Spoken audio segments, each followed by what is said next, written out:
कि हम बैलेंस और हार्मनी अपने रिलेशनशिप में कैसे लेके आए।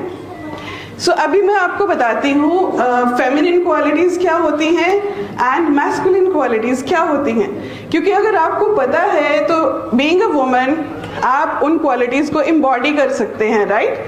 अब अगर मुझे पता ही नहीं है कि मैं वुमेन हूँ, मेरी फेमिनिन क्वालिटीज़ क्या हैं, तो मैं हमेशा मैस्कुलिन क्वालिटीज़ में रहूँगी, और फिर वो आप मैस्कुलिन है, वो मर्द मैस्कुलिन है, तो मैस्कुलिन में तो हमेशा टकराव रहेगा, कंपटीशन रहेगा, राइट। तो एक को one has to be submissive in a positive way, not in that way कि हमें सप्रेस किया जाए totally, not that, but in a positive way. जब आपको अपनी क्वालिटीज पता है तो that will give an edge to a man to step into his masculinity. अगर एक वुमेन है, एक औरत वाले रोल करती है या रिसेप्टिविटी में है, तभी एक मैन एक प्रोवाइडर के फॉर्म में आएगा। अगर हम ही ओपन एंड रिसेप्टिव नहीं हैं तो वो मैन हमें प्रोवाइडर नहीं बनेगा हमारा, राइट, क्योंकि उसको लगेगा ये कर तो रही है सब कुछ, so why do I have to do, और even let her ask for it, only then I will do. And फिर हमारे पास क्या है, why should I ask, ego clashes, right. Whereas दो पार्टनर्स में ईगो नहीं होनी चाहिए, क्योंकि जब हम पार्टनर्स हैं तब हम एक ही टीम के हैं दोनों, और हमें एक साथ ही खेलना है। Whatsoever game we are playing, this is game of life basically।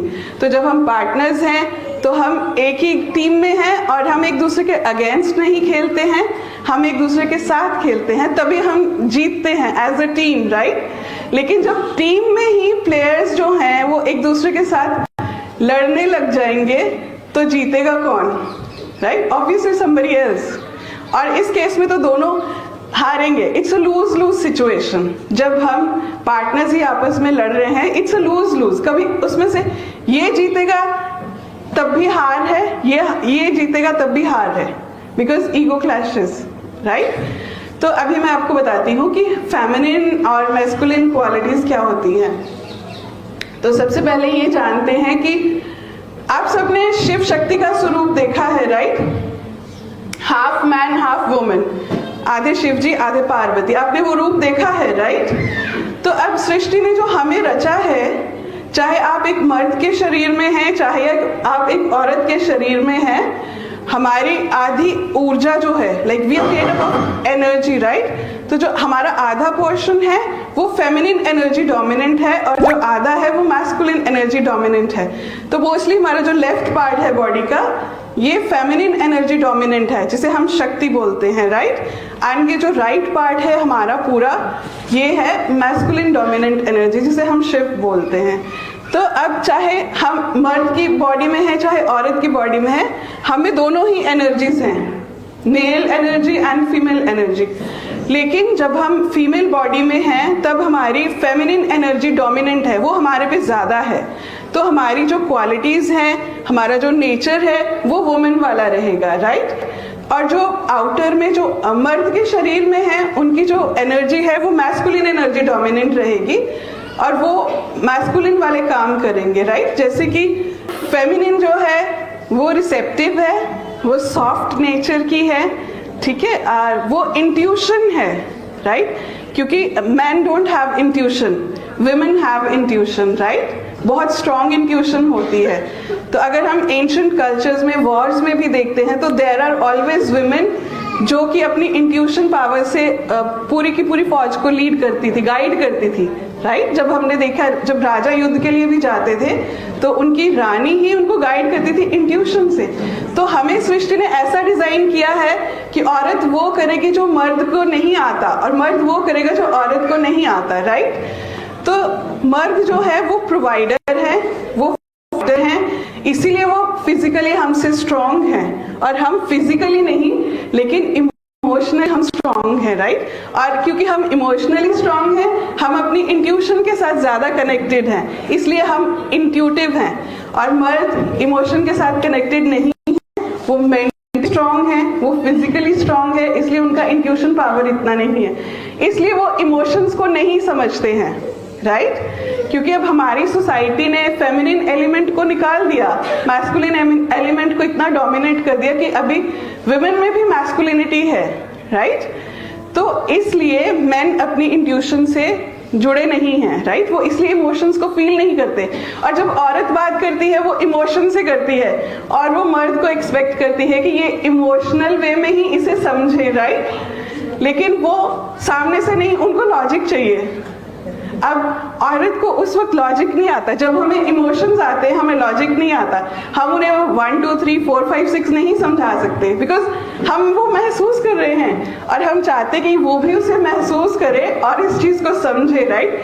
लेकिन अब वो महसूस नहीं कर रहे क्योंकि वो इंट्यूशन से कनेक्टेड नहीं है ना, तो वो कहाँ से समझेंगे? और उनको लॉजिक चाहिए कि तुम्हारा मूड स्विंग क्यों हो रहा है, तुम्हें ऐसा क्यों महसूस हो रहा है, ऐसा तो कुछ भी नहीं है, either give me a valid reason for this और लेट्स कट इट आउट। बस यहीं पे सारा काम खराब हो जाता है, right? So it is our duty to make them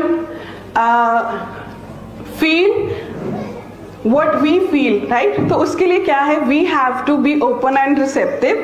तो हमें अपनी फेमिनिन क्वालिटी में स्टेप इन करना है। जब हम एक पूरी तरह फेमिनिन बनेंगे, हम रिसीव करने के लिए रेडी हैं, compete करने के लिए नहीं, बट रिसीव करने के लिए, then he'll step in and he will start giving, right? जब तक हम रिसीव करने के लिए अरे नहीं, I can do it, I don't want, तो कल को when you need, he would not do it, right? क्योंकि बाय नाउ हमने उनको कंडीशन कर दिया है कि वो नहीं भी करेंगे तब भी हमारा चल जाएगा, राइट? तो वो कंडीशनिंग हम ही ने कर दी, और बाद में फिर हम कहते हैं कि why are you not doing, why is he not doing, right? So that's the point, that's the point। तब हमें क्या लगा कि अच्छा, फेमिनिन को भी आगे बढ़ना है, ये सप्रेशन से बाहर निकलना है, तो उसके लिए हमने बहुत मेहनत की, राइट? लेकिन फिर एक चीज हमें सिखाई गई कि फेमिनिज्म में क्या था कि हमें ये सिखाया गया कि you have to be independent, you have to be earning, मतलब आपको इंडिपेंडेंट होना है, आपको अपना कमाना है, आपको जॉब करनी है, आपको फ्रीडम चाहिए, राइट? तो हमने उस चीज को एक्सेप्ट कर लिया और फिर हम वो फेमिनिज्म से आगे बढ़ने लगे, राइट? कि feminine should rise, feminine should do this, feminine should do that, women power, ये सब चला 60-70 साल पहले, राइट? आज की डेट में वो पूरी तरह से फ्लरिश हो चुका है, बिकॉज आप देखिए every other woman is working and every other woman is hyper independent, hyper masculine, right? तो अब इससे हुआ क्या, जब हम हाइपर मैस्कुलिन हो गए तो हमने क्या क्या झेला। जेंडर रोल्स तो हमें करने ही हैं, क्योंकि बीइंग अ वुमेन आप चाहे ऑफिस जाएं, आप कुछ भी कर ले, कहीं किसी पोजीशन पे पहुंच जाएं, आप लाखों में कमा लें मंथली, राइट? लेकिन घर से आपको ब्रेकफास्ट बना के जाना है पूरे परिवार का, आपको ऑफिस जाना है, एक्स्ट्रा काम करना है, शाम को वापस लौटेंगे, डिनर आपको बनाना है पूरे परिवार का, राइट? तो एक फेमिनिज्म नाम की हमें, अगेन मैस्कुलिन्स ने ये स्टार्ट किया था फेमिनिज्म, हम वुमेन ने नहीं किया था, राइट? तो आप समझते हैं कि ये फेमिनिज्म लेने के बाद भी हम ही लोगों ने सफर किया है, एक्स्ट्रा ड्यूटीज हमने करी है, राइट? और उसके साथ जो हमारे मैस्कुलिन का सपोर्ट हमें होना था वो खत्म हो गया, क्योंकि अब उन्हें लगता है कि ये तो सब कुछ कर सकती हैं भाई, तो we don't need to do anything. अब यहाँ पे क्या हुआ कि जहाँ पे एक मैस्कुलिन और फेमिनिन, एक मर्द और औरत में वो क्वालिटीज हैं जो मर्द में नहीं हैं, मर्द में वो क्वालिटीज हैं जो औरत में नहीं है, राइट? तो ये दोनों को जो सृष्टि ने जब रचा तो इस तरह से रचा था कि हम एक दूसरे के पूरक बने, लाइक एक दूसरे को कंप्लीट करें। लेकिन अब क्या है, hyper masculine women and hyper feminine main हुए, तो अभी हम कंप्लीट नहीं कर रहे, हम कंपीट कर रहे हैं, राइट? एक ही घर में रहते हुए हम एक दूसरे को कंपीट कर रहे हैं, और जब पार्टनर्स में कंपटीशन है तो हमारे पास हेल्दी रिलेशनशिप कहाँ से आएगा, बैलेंस एंड हार्मनी कहाँ से आएगी, राइट? तो आई होप ये पॉइंट आपको बहुत क्लियर है कि ये सब कहाँ से चला, कैसे चला, और क्योंकि हम लोग इमोशनल बीइंग्स हैं तो हमने वो फेमिनिज्म लिया अपने ऊपर कि okay fine, we want to be independent. लेकिन आज की डेट में आप देखें तो most of the women would like to go back to traditional roles, right? मुझसे कोई पूछे तो I would love to go back to traditional role where being a woman I can sit back, I can relax, I can take care of children and I can look after home and I can provide whatsoever in my capacity as a woman I can do. And then I would love to have my masculine to come home to provide for me and family and to look after और बाहर के सारे काम जो एक masculine को करने चाहिए, राइट? तो अभी हम सब वुमेन वो सब चाहती हैं, लेकिन जो 60-70 साल में खराब हो चुका है वो इंस्टेंटली सही नहीं होने वाला, राइट? क्योंकि ये सारी चीज़ें तो हमें पता ही नहीं थी और हमें किसी ने सिखाया ही नहीं कभी कि हम जो कर रहे हैं उसे हमें लगा कि हम अपने अच्छे के लिए कर रहे हैं, अपने भले के लिए कर रहे हैं कि women will get liberated, but ultimately वो लिबरेशन कहाँ से है? extra duties, extra burdens, and then leading to stress, right? Physical, mental, emotional, financial, हर तरह से stress है, right? So अब जब हमें ये point समझ में आया है, then it can become easier for us now कि हम balance और harmony अपने relationship में कैसे लेके आएं. So अभी मैं आपको बताती हूँ फेमिनिन क्वालिटीज़ क्या होती हैं एंड मैस्कुलिन क्वालिटीज़ क्या होती हैं, क्योंकि अगर आपको पता है तो बीइंग अ वुमन आप उन क्वालिटीज़ को एम्बॉडी कर सकते हैं, राइट?